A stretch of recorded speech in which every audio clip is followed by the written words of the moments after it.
جب کسی انقلابی کی آواز گولیوں سے دبائی نہ جا سکے تو وہ آواز کاغذ پر اترتی ہے، دلوں میں گونجتی ہے اور پھر وہ گونج ایک ایسی لہر بن جاتی ہے جو تختوں کو ہلا دیتی ہے۔ یہ کہانی ہے نظام لوہار کی، جس نے تلوار کے ساتھ ساتھ قلم کو بھی اپنا ہتھیار بنا لیا۔ تھانے پر حملے کے بعد نظام لوہار اب صرف ڈاکو نہیں رہا تھا، وہ ایک تحریک بن گیا تھا۔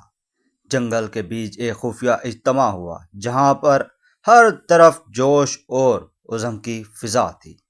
نظام لوہار جوشیلے انداز میں بیان دیتا ہے کہ ساڈی جنگ صرف انگریز نال نہیں، ساڈی جنگ خوف نال، خاموشی نال تے غلامی نال ہے، تے جے تسی میرے نال ہو تے ہر پینڈا ہر راہ انقلاب بنے گی۔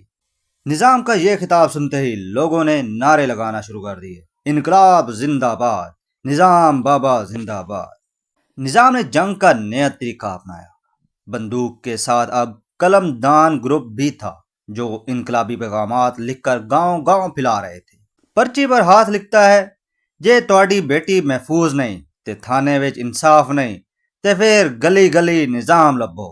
نیچے دستخط نظام دی آواز لکھے ہوئے تھے۔ یہ پرچیاں عوام کے دلوں میں امید جگا رہی تھیں اور انگریزوں کے دلوں میں خوف۔ اب بغاوت صرف جنگل تک محدود نہ رہی، ہر گاؤں ایک محاذ بننے لگا۔ ایک مولوی صاحب ممبر پر بیٹھ کر خطاب کر رہے تھے، انہوں نے کہا، نظام لوہار ظالم دے خلاف کھڑا مجاہد ہے، او دی مدد فرض ہے۔ گاؤں کی عورتوں نے اپنے زیور بیچ کر خوراک اور کپڑے بنائے۔ بیلا گاؤں کے نوجوان خود کو نظام سنگت کہلانے لگے، راتوں کو پہرا دیتے اور دن میں پیغام پھیلا۔ مگر ہر تحریک کے دل میں کوئی نہ کوئی غدار چھپا ہوتا ہے۔ نظام کے قافلے میں بھی ایک سراج تھا جو دن میں ساتھی اور رات کو دشمن کا مخبر تھا۔ اللہ دیتا سراج کو دیکھتا تھا، شبہ ہوتا ہے اور نظام کو اطلاع دیتا ہے۔ نظام سراج کی طرح مخاطب ہو کر کہتا ہے کہ جے تو سچ بول دے میں ساڈی نظر تیری تلوار بنے گی، جے تو جھوٹ بولے تے ساڈی خاموشی تیری سزا ہوئے گی۔ یہ سب کچھ سن کر سراج کا رنگ پیلا پڑ گیا، مگر اس نے سب کچھ مان لیا۔ نظام نے اسے مارنے کے بجائے اس کے ہاتھ میں ایک پرچی دے دی۔ پرچی تھماتے ہوئے نظام لوہار نے سراج سے کہا، واپس جا تے انہاں نوں اے پرچی دے۔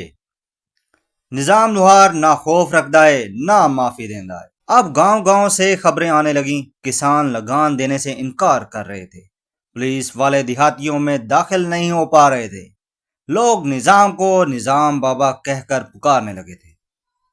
ایک بزرگ اپنی لاٹھی زمین پر مارتا ہے، بس ہن غلامی ختم، نظام بابا زندہ باد۔